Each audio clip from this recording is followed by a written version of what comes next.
Olá, boa noite, queridos alunos, ex-alunos. Como conversei com os senhores através do Facebook, a partir de hoje eu pretendo dar algumas dicas, se Deus quiser, diariamente, a respeito do novo Código de Processo Civil, que entrou em vigor ontem, dia 18 de março de 2016. O novo código, então, a Lei 13.105 de 2015, passou por um ano de vacácio, e então um ano que nós tivemos aí para nos preparar para a sua entrada em vigor. Mas quanto mais estudamos o novo código, mais dúvidas ele nos apresenta. Então, muitas interpretações ainda estão sendo construídas pelos nossos juristas, doutrinadores, e aos poucos eu pretendo captar aqui o que eles estão pensando e trazer para vocês nesses vídeos. Começamos as nossas dicas de hoje através do procedimento, mas antes de falarmos de procedimento, eu gostaria de estar conversando sobre a filosofia e ideologia que o novo código nos traz. Pois bem, o novo código ele vem estruturado aqui em 4 pilares muito importantes. O primeiro deles é a constitucionalização do processo. Bom, o que nos traz este pilar?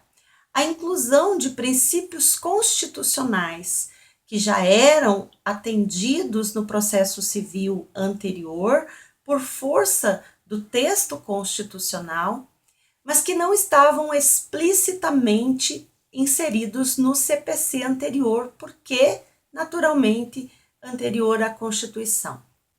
Nesse contexto, o que o novo Código faz é trazer para dentro do CPC todas as normas constitucionais relacionadas ao processo e, de uma forma bastante simples, constitucionalizando o processo civil. Bom, o nosso segundo objetivo, ou segundo pilar trazido na construção do novo CPC, é o atendimento ao princípio da celeridade e ao princípio da segurança jurídica. O que o novo código faz é manter a segurança jurídica que já esperamos dentro do processo civil, mas buscando cada vez mais a prestação jurisdicional célere, ou seja, dando ao princípio da celeridade a responsabilidade de uma prestação jurisdicional ágil e efetiva, eficaz. É isso que o novo código propõe. Efetivamente aplicar a celeridade em todos os aspectos processuais. Nosso terceiro ponto de estruturação do novo código vem com a priorização de meios alternativos de resolução de conflito, dando aqui uma margem muito grande para a conciliação e a mediação. Nós vamos ver já na sequência que a conciliação e a mediação saem daquele plano,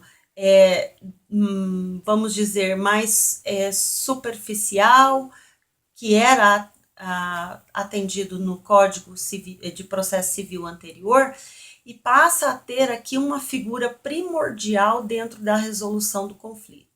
A exemplo disso, nós veremos logo mais adiante, a audiência que antes tratava de conciliação apenas depois da resposta do réu, passará a ser obrigatória e inserida já após a distribuição da petição inicial, mesmo antes da resposta do réu ser apresentada.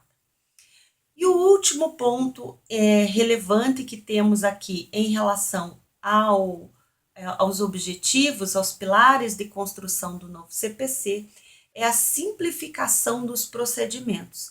Desse nós vamos começar a tratar ainda hoje.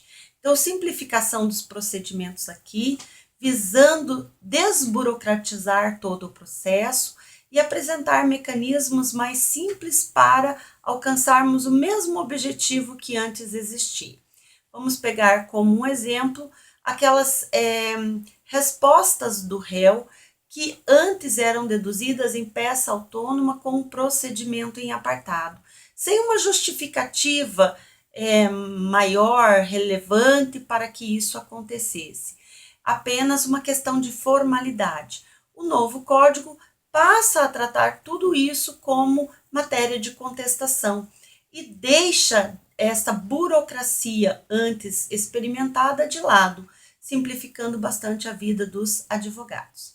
Bom, como eu mencionei, a primeira dica de hoje será relacionada ao procedimento. Mas só para fecharmos essa ideia de estruturação ou ideologia que o novo código nos traz, eu gostaria de estar aqui mencionando um aspecto bastante interessante, que é a exposição de motivos do novo CPC. E dentro da exposição de motivos, em especial colocando aqui a questão da celeridade e da efetividade processual, o legislador nos dá uma justificativa bastante plausível, muito importante e que me parece ser relevante trazer nesse momento. Então, tomo aqui a liberdade de ler a exposição de motivos. Diz assim o nosso legislador: um sistema processual que não proporcione à sociedade o reconhecimento e a realização de seus direitos, ameaçados ou violados, não se harmoniza com as garantias constitucionais de um Estado democrático de direito. O novo CPC tem o potencial de gerar um processo mais célere e mais justo, porque mais rente às necessidades sociais e muito menos complexo. Me parece que esta frase resume toda a motivação do legislador com o novo CPC. Vamos então à nossa primeira dica, que trata do procedimento. Para compreendermos essa mudança, eu vou apenas citar como era o código anterior. No código de 73, que os senhores estudaram na universidade, nós tínhamos a clássica divisão entre procedimento comum e procedimentos especiais. Dentro do procedimento comum, a divisão entre procedimento sumário, pelo artigo 275, e procedimento ordinário, lá pelo artigo 282. Nos procedimentos especiais, tínhamos então a divisão entre procedimentos especiais de jurisdição contenciosa e de jurisdição voluntária. Pois bem, o que o novo CPC faz?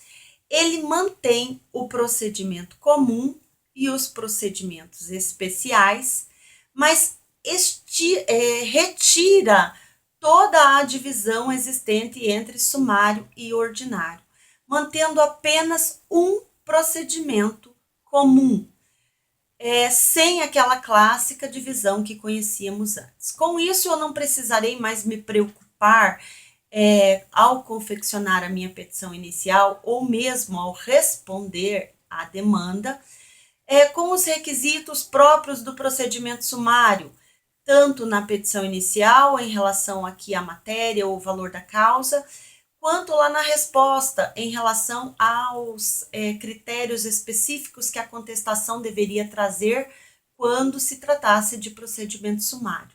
Com isso, passamos a ter um único procedimento, o procedimento comum, que vai desburocratizar muito o trabalho do advogado, que não precisará mais se preocupar com aquela divisão, e mantém, a par desse procedimento comum, a divisão entre procedimentos especiais de jurisdição contenciosa e procedimentos especiais de jurisdição voluntária.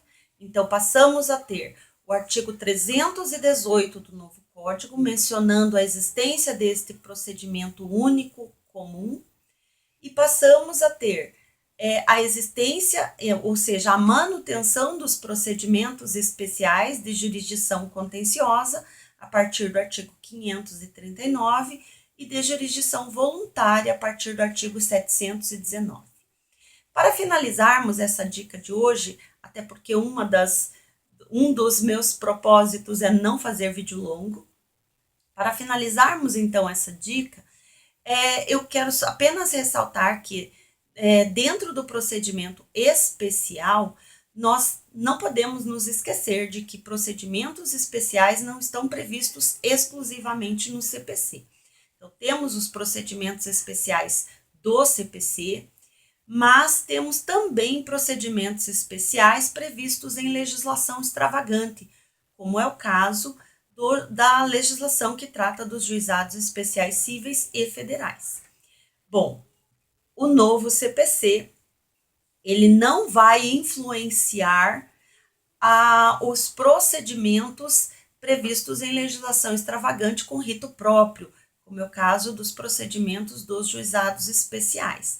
Então, vamos estar aí verificando na sequência que muitas mudanças que hoje nós aplicaremos ao CPC e, portanto, à vara civil e vara de família, nós não vamos aplicar quando estivermos diante de uma demanda em trâmite pelos juizados especiais. Pois bem, essa era a minha dica de hoje. Espero que vocês tenham gostado. Se gostaram, estejam divulgando para os seus colegas. E amanhã eu pretendo estar aqui falando dos requisitos da petição inicial. Tenham todos uma boa noite.